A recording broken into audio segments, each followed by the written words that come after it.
You're listening to the CyberWire Network, powered by N2K. This episode is brought to you by Shopify. Forget the frustration of picking commerce platforms when you switch your business to Shopify, the global commerce platform that supercharges your selling wherever you sell. With Shopify, you'll harness the same intuitive features, trusted apps, and powerful analytics used by the world's leading brands. Sign up today for your $1 per month trial period at shopify.com/tech, all lowercase. That's shopify.com/tech.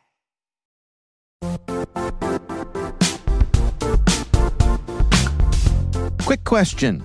Do your end users always work on company-owned devices and IT-approved apps? If the answer is no, then my next question is, how do you keep company data safe on all those unmanaged apps and devices? 1Password has an answer to this question: Extended Access Management. 1Password Extended Access Management helps you secure every sign-in for every app on every device, because it solves the problem traditional IAM and MDM can't touch. Check it out at 1password.com/XAM. That's 1password.com/XAM.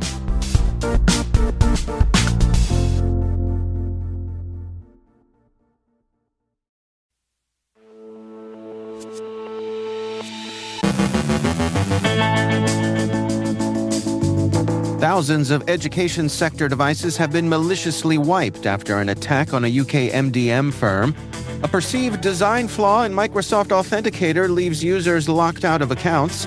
Sharp Rhino charges ahead to deploy ransomware. North Korea's stressed Pungsan provides initial access points for malware distribution. Magniber ransomware targets home users and SMBs. Google patches an Android 0 day. A new Senate bill aims to treat ransomware as terrorism. Microsoft ties security to employee compensation. Our guest is Kim Kishel, Director of Cybersecurity Product Marketing at Microsoft, discussing how AI is impacting the Unified Security Operations Center. And a victim of business email compromise gets some good news.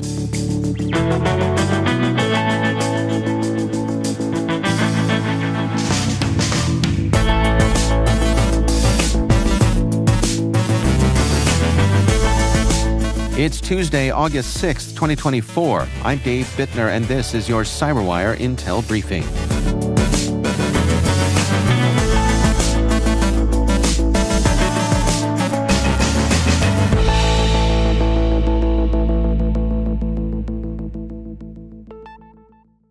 Thank you for once again joining us here today. It is great to have you with us.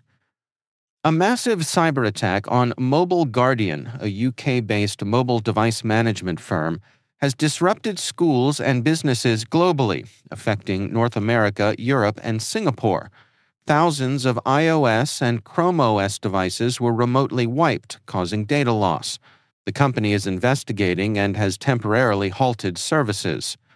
The attack severely impacted Singapore's education sector, with about 13,000 students from 26 secondary schools unable to access applications on their iPads and Chromebooks. Singapore's Ministry of Education removed the Mobile Guardian app as a precaution and is working to restore device functionality. The attack underscores vulnerabilities in educational systems and the need for stronger cybersecurity measures, including multi-factor authentication and regular security audits, to protect critical infrastructure from sophisticated cyber threats.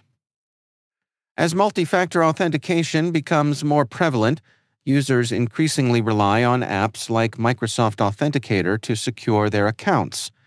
CSO Online highlights what they describe as a significant design flaw that causes users to be locked out of their accounts. The problem arises when users add a new account via QR code scan, a common setup method, leading to Microsoft Authenticator overwriting accounts that share the same username. This occurs because the app fails to append the issuer's name to the username, unlike other authenticator apps such as Google Authenticator. This oversight means that users frequently encounter issues when accessing their accounts.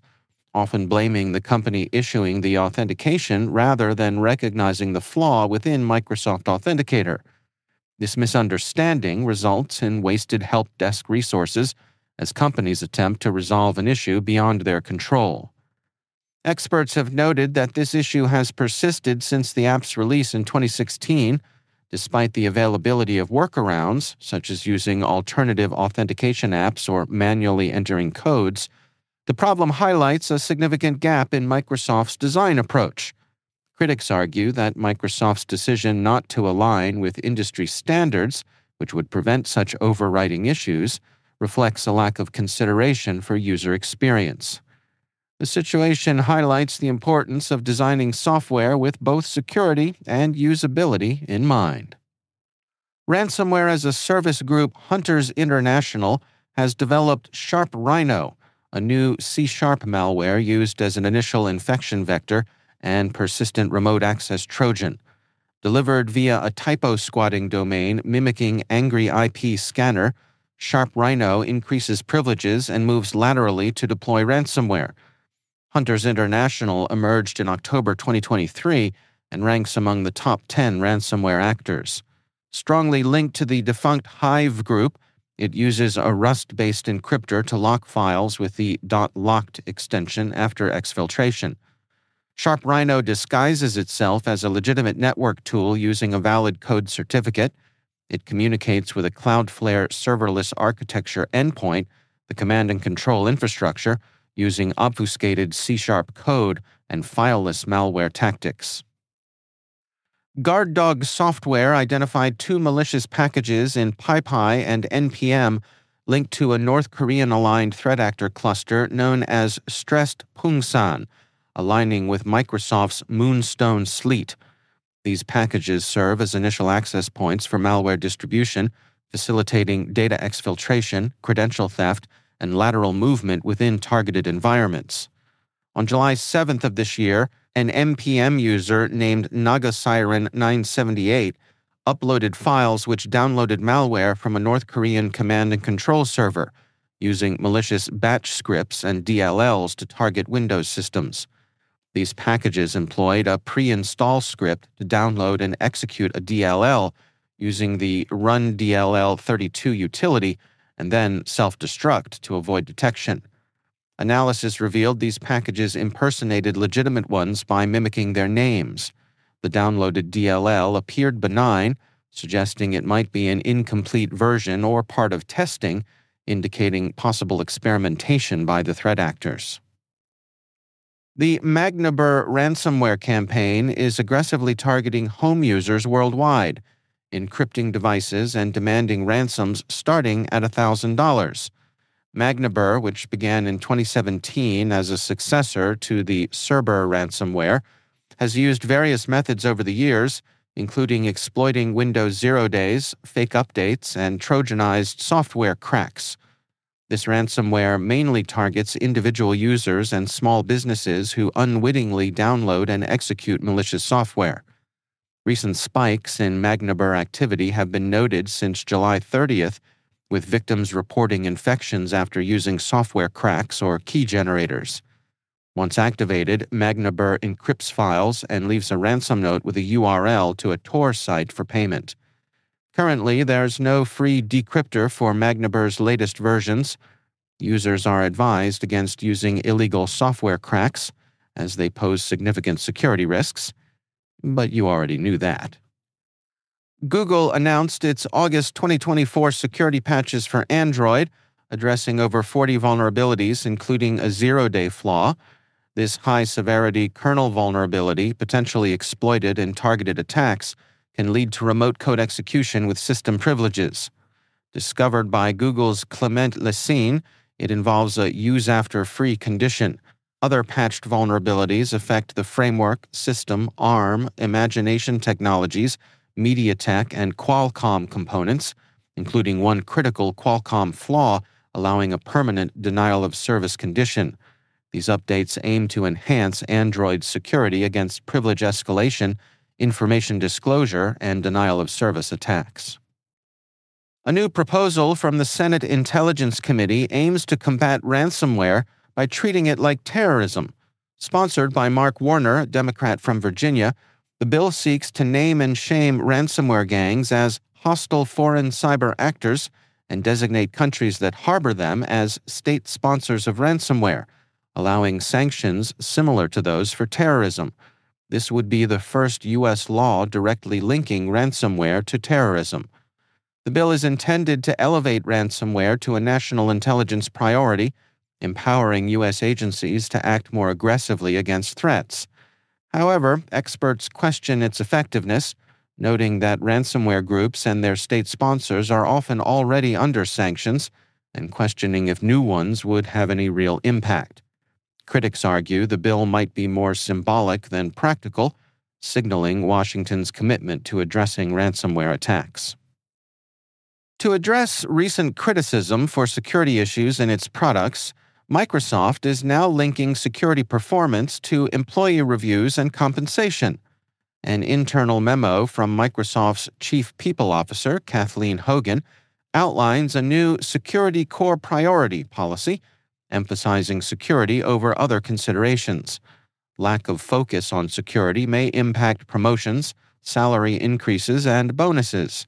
Employees are expected to integrate security into their work and demonstrate improvement in performance reviews, tracked through the company's Connect tool.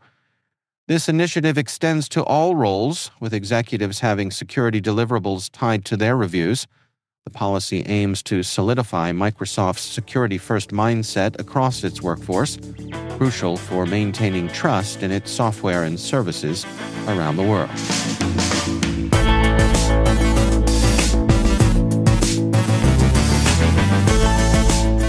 Coming up after the break, my conversation with Kim Cashel, Director of Cybersecurity Product Marketing at Microsoft. We're discussing how AI is impacting the Unified Security Operations Center. Stay with us.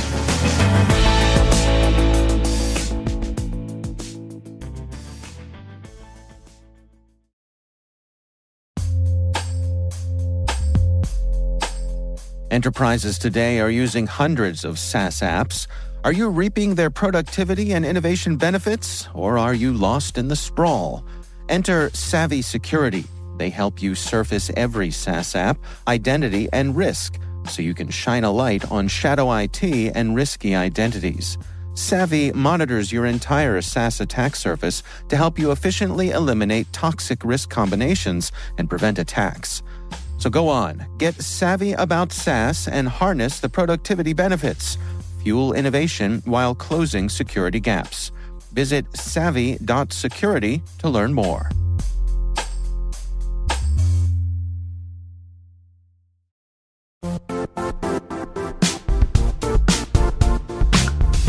The IT world used to be simpler. You only had to secure and manage environments that you controlled. Then came new technologies and new ways to work. Now, employees, apps, and networks are everywhere. This means poor visibility, security gaps, and added risk. That's why Cloudflare created the first-ever connectivity cloud. Visit cloudflare.com to protect your business everywhere you do business.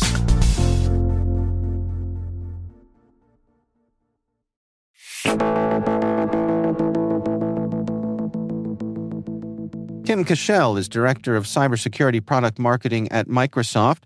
I recently caught up with her to discuss how AI is impacting the Unified Security Operations Center. I think AI, to start us off, is fundamentally changing the game for security. As an industry, and I think that goes on both sides, the adversaries as well as the defenders on the other side. And with that comes a tremendous amount of opportunity.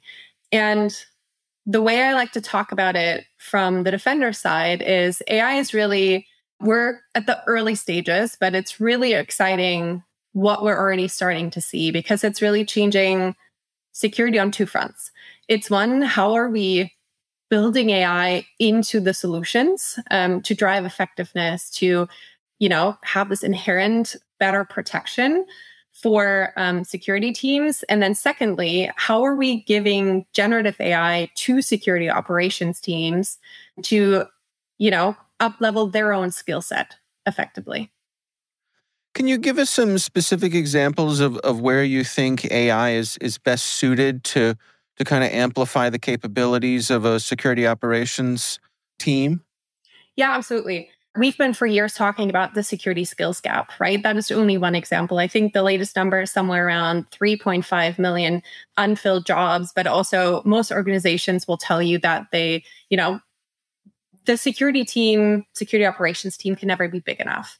That's really where Gen AI can come in and really help. And a couple of examples, information is critical to responding to attacks effectively, to understand really the end-to-end impact of an attack. And often that means really hunting into the details of the signal and writing complex scripts to sometimes understand that data. And that's one great example where Gen AI can come in and you can, use natural language to say, this is what I'm trying to do, and have Gen AI ultimately generate those scripts for you and just turn them around in seconds where that can take hours sometimes for even more seasoned security operations teams to write them.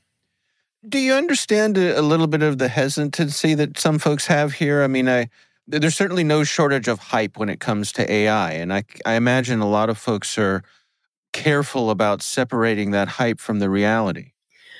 Absolutely. Gen AI or AI in general is a technology that we're going to have to prove out and actually showcase that it works.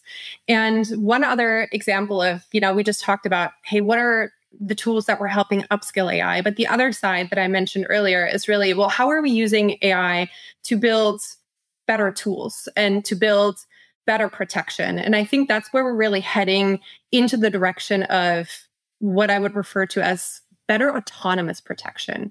So ultimately, how can we use AI to respond more effectively to the sophistication of attacks that we're seeing? And that's really where a unified approach is so important.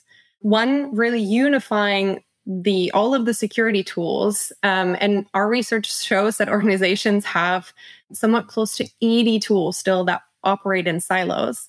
And unification is going to be key for AI to really work effectively. And one example that I love to give here is, I talked about autonomous protection for a second, is in a unified approach, signals are correlated and shared by design, which is really, that fundamental shift in communication of the tools between themselves, if you will. And where autonomous protection comes in is recognizing active attack patterns that aren't just specific to one asset type, right? Attackers don't think in silos. They don't just look at your endpoints. They try to move across the various asset types. And one great example here that we have from a recent customer that we saw is where the attacker had access to domain admin accounts. It was an attack that lasted over several waves for about 3.5 hours with the goal of ransoming, ultimately, right? Encrypting the device, but it started from the identity. And here where AI came in was it recognized the patterns of the attack. And we were looking at an estate of about 4,000 devices all up. And what happened was that the unified approach to security here with this autonomous protection was able to save 99.6% of all devices. So it's a great example for how AI can be the difference between something that's maybe a little bit annoying, right? You got 0.4% of devices that you had to bring back into a healthy state and bring them back online versus the entire company losing productivity and being encrypted.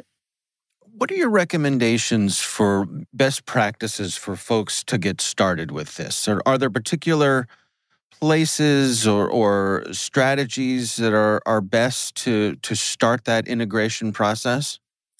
Yeah, of course. So I think the first key to this is really look for that unified approach of your security solutions estate, which, vendors ultimately can offer one broad native breadth when it comes to extended detection and response, or XDR for short.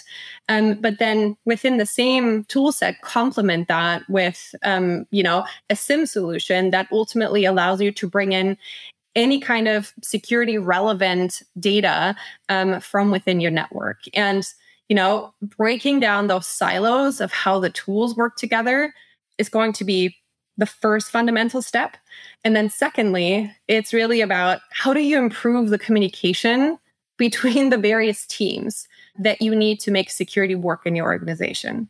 Here, one of my favorite examples is when you think about identity, the security operations team, they're going to be, at the front line of detecting threats and detecting identity attacks, which are so prevalent today. But then that information needs to seamlessly flow to the identity admin team so they can really, adjust the controls that define how does access work in my organization. And in many companies, we still see that as a starting point. A, unify your tool set, and B, create more seamless communication flows between the teams that you need to up-level your defenses. You mentioned that we're still kind of in early days with this sort of thing. Do you have any sense for where this might be headed, what the future might look like for these sorts of tools? I mean, I can only speculate, of course, and speak a little bit to what I know that Microsoft is doing on that front. But I think, like I said, we're at the beginning of AI, but we're already seeing the significant impact that it's having. For Gen AI, it's really all about, to me, how do we reduce the mean time to respond, right? For security teams themselves. How do we enable them with AI-powered capabilities to ultimately understand attacks faster and respond more effectively? And I think at the end of the day, that's what security operations teams care about. It's really bringing down that mean time to respond. And then secondly, I think unification is going to be the number one key for AI to get more and more effective and really drive towards that more autonomous protection, which is in no way to say we're going to be able to, work with super skilled security operations teams, but it's just how do we help them? How do we help defenders with built-in capabilities that are smart enough to respond to some of the most sophisticated attacks? That's Kim Cashel, Director of Cybersecurity Product Marketing at Microsoft.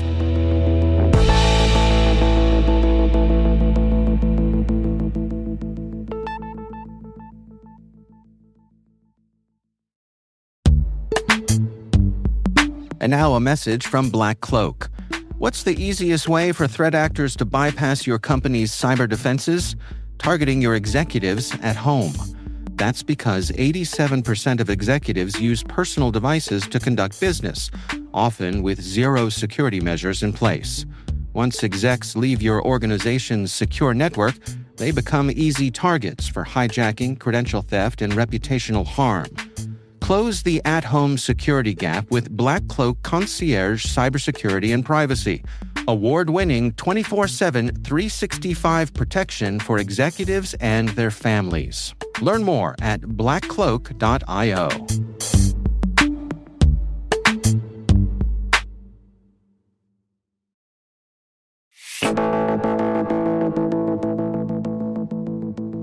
And finally, it's nice to be able to share good news from time to time.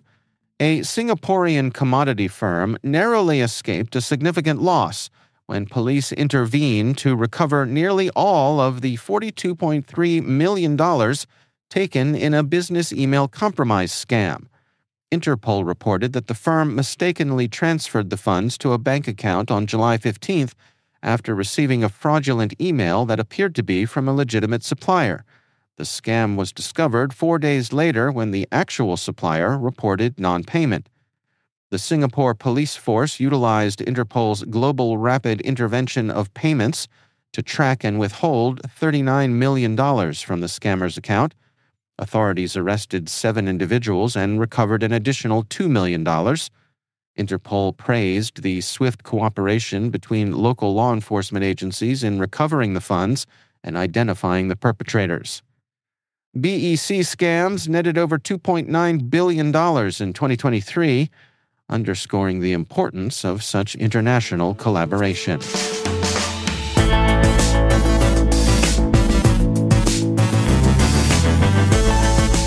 And that's the CyberWire. We'd love to know what you think of this podcast.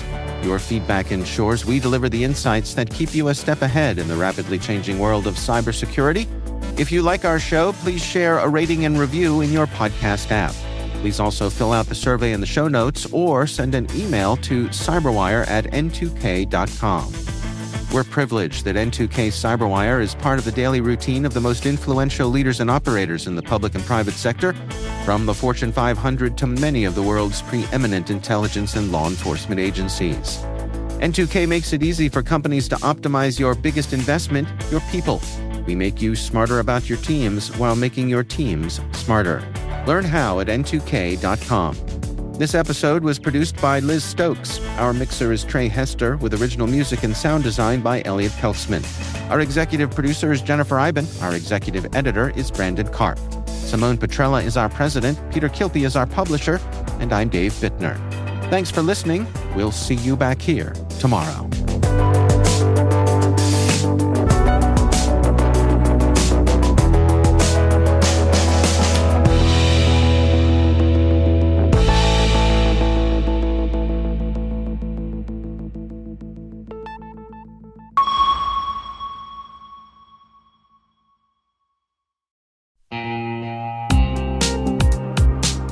Identity architects and engineers, simplify your identity management with Strata. Securely integrate non-standard apps with any IDP, apply modern MFA, and ensure seamless failover during outages. Strata helps you avoid app refactoring and reduces legacy tech debt, making your identity systems more robust and efficient. Strata does it better and at a better price. Experience stress-free identity management and join industry leaders in transforming their identity architecture with Strata. Visit strata.io/cyberwire, share your identity challenge, and get a free set of AirPods Pro. Revolutionize your identity infrastructure now. Visit strata.io/cyberwire. And our thanks to Strata for being a longtime friend and supporter of this podcast.